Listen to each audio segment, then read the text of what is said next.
تخيل انك داخل مطعم فيه 1000 أكلة، بس فيه 7 أطباق بس هم اللي كل الناس بتطلبهم، وكل شيف شاطر يبدأ بيهم. نفس القصة بالظبط بتحصل كل يوم على Upwork، بس الفرق ان اللي عارف ال7 مجالات دولت بيكسب، والباقي لسه مستني أول طلب ليه. ليه في ناس بتدخل Upwork وبتكسب آلاف الدولارات، وناس تانية بتقعد بالشهور ما بتشتغلش؟ الفرق مش في الحظ ولا حتى في العلاقات، الفرق انهم اختاروا المجال الصح. وعشان كده الفيديو ده ممكن يغير بجد مستقبلك. أنا حسن النحاس، ودي رحلتي معاك في عالم العمل الحر. في الفيديو ده هعرفك 7 مجالات الطلب عليهم مهول على Upwork. مش بس كده، لأ، هقول لك تشتغل ايه تحديدا جوه كل مجال فيهم، وازاي تبدأ حتى لو ما عندكش خبرة خالص. ركز معايا لأن اللي جاي مهم ليك في مستقبلك كفريلانسر. المجال الأول البرمجة. ناس كتيرة جدا سمعتها بيقولوا اتعلم برمجة، بس أنا مش هقولك كده. ببساطة المجال ده الشركات بتصرف عليه ملايين الدولارات، بس بجد عاوزين حد فاهم متخصص قوي. انت عارف مجال البرمجة مطلوب بشكل عامل ازاي على Upwork؟ اسمع يا عم، الفرونت اند ديفلوبمنت مطلوب جدا جدا جدا، وكمان الباك اند، موبايل ديفلوبمنت سواء اندرويد او اي او اس، وفي كمان اي كوميرس ديفلوبمنت. يعني لو احنا بصينا مع بعض دلوقتي على كمية الفيديوهات اللي احنا بنشوفها على التيك توك، افتح دلوقتي الشوب بتاعك، بيع منتجاتك. ده بس في السوق المصري، ما بالك بقى السوق العالمي اللي كمان القوة الشرائية فيه جبارة جدا. فلو انت عرفت تشتغل في الويب ديفلوبمنت او الموبايل ديفلوبمنت ومسكت تخصص الاي كوميرس، انك تعرف تعمل ويب سايت لعميل وتحط المنتجات وتعمل دراسة بحثية للمنتجات وتطور في نفس الوقت، انت مش بس ممكن تشتغل مع العميل دوت، انت كمان ممكن تفتح ايجنسي كاملة على Upwork في تخصص الاي كوميرس فقط. وده مش كلامي بس، ده حسب Upwork نفسه والناس اللي انا عينتهم على Upwork، والناس ديت فعلا من اعلى الفئات دخلا على المنصة. عارف ليه من اعلى المجالات على Upwork؟ لان كنت انا اللي بقبضهم. في ناس بدأت تتعلم برمجة في 6 شهور بس، ودلوقتي بيكسبوا اكتر من مرتبات مهندسين، وانت لسه بتتفرج على فيديوهات زي ما انت، وكل مرة بتقول هبدأ قريب. براحتك. المجال التاني الديتا اناليست او تحليل البيانات والذكاء الاصطناعي. الشركات قبل ما تاخد اي قرار كبير بتحلل بياناتها، والتخصصات المطلوبه على المنصه داتا اناليتكس او ماشين ليرنينج، جنراتيف اي اي مودلز او ال ال امز. لو انت بتشتغل في الحاجات دي فعلا او دايسها، خش قدم، ابني بروفايل على Upwork واشتغل. ولو انت عندك اسئله، انا عامل فيديو كامل بشرح فيه ازاي تبني بروفايل. لو انت عندك الخبره تحط البورتفوليو بتاعك وطير يا باشا. حتى بقى لو انت ما عندكش اي خبره، هي الناس اللي بدات تتعلم بايثون احسن منك في حاجه، وبيتعلموا كمان من الكورسات المجانيه. طب اديك مثال، انا كنت ماسك منحه في وزاره الاتصالات، وكنا بنعلم ويب ديفلوبرز وموبايل ديفلوبرز في اكتر من 3 اشهر بس. علمناهم كل الاساسيات مع فريق طبعا كان مختص اكتر بالمجال التقني، وانا كنت بعلمهم Upwork. الناس دول بالاجماع شغالين حاليا كجونيور ديفلوبرز على Upwork. المجال الثالث الجرافيك ديزاين، الفيديو اديتنج، برزنتيشن ديزاين. دول اكتر 3 حاجات مطلوبين على Upwork. لو انت ركزت معايا من شويه كنت لسه بحكي لك مجال الاي كوميرس. الاي كوميرس دول بيحتاجوا دايما حد فاهم قوي في الديزاين وفي الجرافيك ديزاين والفيديو اديتنج. فيا سلام بقى مع الوقت لما تكبر في السوق اكتر وتجمع بقى خبرتك في الاي كوميرس مع الجرافيك ديزاين، هتبقى حرفيا وان مان شو. انت الشخص اللي ماسك للكلاينت الويب سايت بتاعه، المنتجات اللي انت بتحطها له، الجرافيك ديزاين بتاعت المنتجات شكلها هيتقدم للعميل ازاي، وفيديو كده يتعمل له براندنج على فيسبوك او ايا كانت المنصه اللي العميل بتاعك هيستخدمها.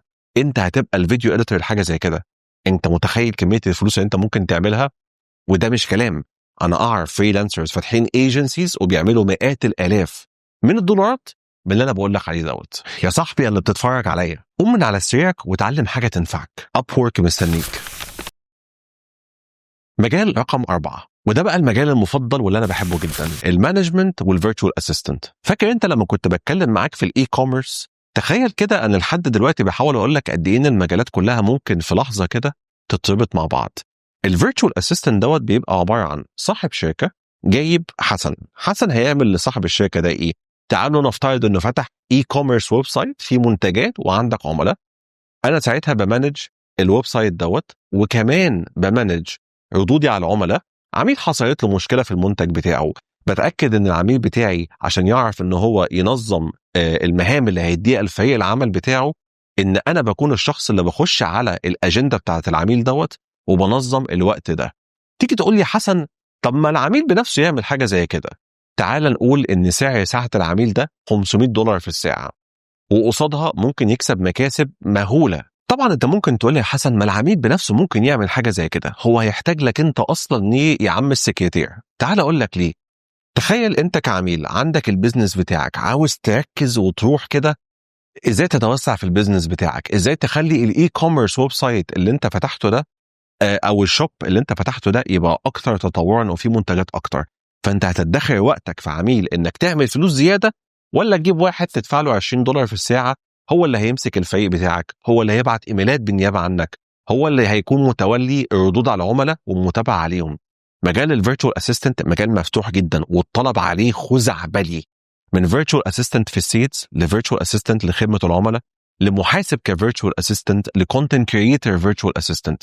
فانت هتستغرب انه مع الوقت المجالات كلها لما تشتغلها على ابورك تحس ان هي بتضم على بعض، خاصه مجال الاي كوميرس والفيرتشوال اسيستنت تحسهم كده ماشيين مع بعض في خط واحد. المجال الخامس الديجيتال ماركتينج والمبيعات. هنا الشركات بتدور على ناس بتفهم، ناس بتعمل ايميل ماركتينج وكامبين مانجمنت واس اي او. هم دول اكتر 3 مجالات مشهورين على الابورك. تاني لو رجعت قلت لك مجال الاي كوميرس اللي انا عارف قد ايه الطلب عليه جديد، هيبقى شغل العميل الشاغل ان الويب سايت اللي اتعمل ده ازاي ان احنا نعمل بيه حاجتين. يبقى اول ستور او اول منصه تطلع لي لما اكتب سيرش على المنتج على جوجل، فيبقى هو الستور بتاعه هو اول اسم هيطلع، وده بيحصل عن طريق الاس اي او ان هو ينزل كامبين على التيك توك او على الانستجرام. فانت الشخص اللي هتكون ورا الشاشه بتظبط له الحمله الاعلانيه ديت عشان توصل لاعلى عائد ممكن العميل يوصل له. طول ما العميل ما بيعمل فلوس اكتر، طول ما انت هتضمن معاه شغل اكتر وسعر ساعتك هيطلع معاه بشكل اعلى. خلي بالك انا اعرف واحد صاحبي بدا بس بالايميل ماركتينج وكان بيكتب انجليزي مكسر، بس مش ديت المشكله. عارف هو عمل ايه؟ كمل طور من نفسه وباع بآلاف الدولارات، وانت مستني تبقى خبير الاول قبل ما تبتدي. طب ابدا وبعد كده خد خبره. انا مش عاوزك تغلط غلطتي، انا فضلت مستني اكتر من 17 سنه عمال بقول لما هكون جاهز هصور اول فيديو ليا، وادركت بعد ما صورت الفيديو ده ان انا ضيعت من حياتي 17 سنه رغم ان انا كان عندي معلومات مفيده جدا ممكن اقدمها للناس. فيا صديقي انت بس محتاج تبتدي. المجال السادس الكونسلتيشن او الاستشاره، التريننج والكوتشنج. ده بقى للناس التقيله اللي عندها خبره وبتحب تساعد غيرها وتعمل فلوس في النص برضه. عارف ايه اكتر 3 خدمات مطلوبين في مجال الاستشارات دوت؟ الكارير كوتشنج، المانجمنت كونسلتيشن، انستراكشن ديزاين. لو اشتغلت في شركه قبل كده او ضربت فريق ممكن تحول خبرتك ديت لفلوس. في ناس بتشتغل استشاره ساعه واحده بس $100. وتعالى اديك مثال، انا كنت مدير مشروعات بشتغل في شركه IBM، كنت فاتح باب الاستشارات بتاعتي على ابورك. كان العميل بمنتهى البساطه يخش يحط لي المشروع قدامي ويقول لي انا عملت 1 2 3، نظمت اموري بالشكل الفلاني والشكل الفلاني، الفريق بتاعي متقسم لكذا كذا كذا، رايك ايه يا حسن؟ انا كل اللي بعمله بدله على رايي الاول وبقول له لا انت كده مقسم المشروع بشكل غلط، وهنا انت بتدفع فلوس زياده، وهنا انت محتاج تقلل فلوس شويه. بكده انا حطيت للعميل منظور كامل من وجهة نظري كمدير مشروع عنده اكسبيرينس اكتر من 8 سنين وحطيته على الطريق الصح. فبس ان هو دفع لي $100 ديت هو وفر على نفسه ان المشروع يخسر، وكمان ان هو عارف يحط التيم بتاعه او يرتب التيم بتاعه بشكل افضل بكتير. اخر مجال وهو مجال رقم 7، المحاسبة والفاينانس والاستشارات المالية. انتوا عارفين ايه هي كلية الشعب؟ كلية تجارة. شوف في كام خريج تجارة على مستوى الجمهورية، دول بقى لو شغلوا دماغهم صح وسمعوا الفيديوهات بتاعتي وراحوا اشتغلوا بالكلية بتاعتهم على ابورك هيقبضوا احسن من اللي هم بياخدوه كموظفين في شركات. شايفك يا اللي بتقول لي طب ما هي كلية تجارة عربي لا تنطبق على التجارة اللي موجودة بره في امريكا او في اي دول تانية. صديقي العزيز في معادلات انت ممكن تعملها في المحاسبة، بما ان اخوكم بعد ما دخل معهد 2 سنين خدت معادلة من كلية تجارة، ممكن تاخد كورسات معينة تعلمك مبادئ المحاسبة في أمريكا أو في أي دول بره.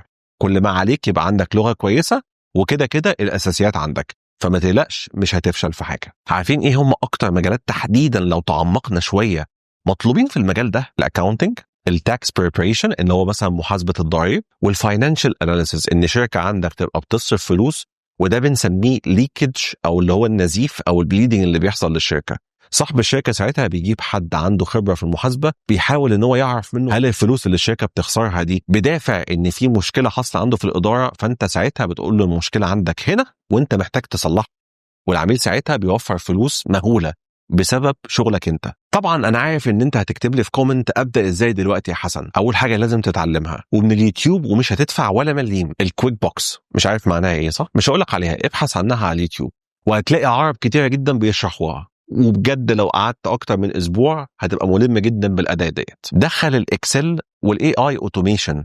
الاي اي اوتوميشن دلوقتي هيساعدك قوي انك تعرف تدبر المعاملات الماليه بشكل منسق. وفي ناس استخدمت الاوتوميشن بتاع الاي اي دوت ان هم يعملوا فواتير للعملاء جاهزه، كل اللي عليك تدوس كليك يطلع لك الفاتوره اللي العميل محتاجها بدل ما يخش يقعد يكتبها كل شويه بنفسه. ولو عاوزين تتعلموا اكتر عن مجال الاوتوميشن اكتبوا لي في الكومنتات، لو لقيت تعليقات كتير عايزه المجال ده هعمل فيديو زي الفيديو بتاع ابورك مخصوص علشانه. خلي بالك في ناس من تجاره شغالين دلوقتي محاسبين فريلانس، اخوك واحد منهم وبكسب بالدولار. بس انا اعرف اصدقاء ليا من كليه تجاره عربي شغالين محاسبين وشغالين مع بيزنسز في الامارات وفي البحرين، بيمسكوا البيزنسز بتاعت العملاء دول وصدقني ناجحين جدا جدا جدا. ومعدل سعر الساعه بتاعتهم لحد النهارده من $35 في الساعه ل $55 في الساعه. خليك انت كده قاعد مستني براحتك.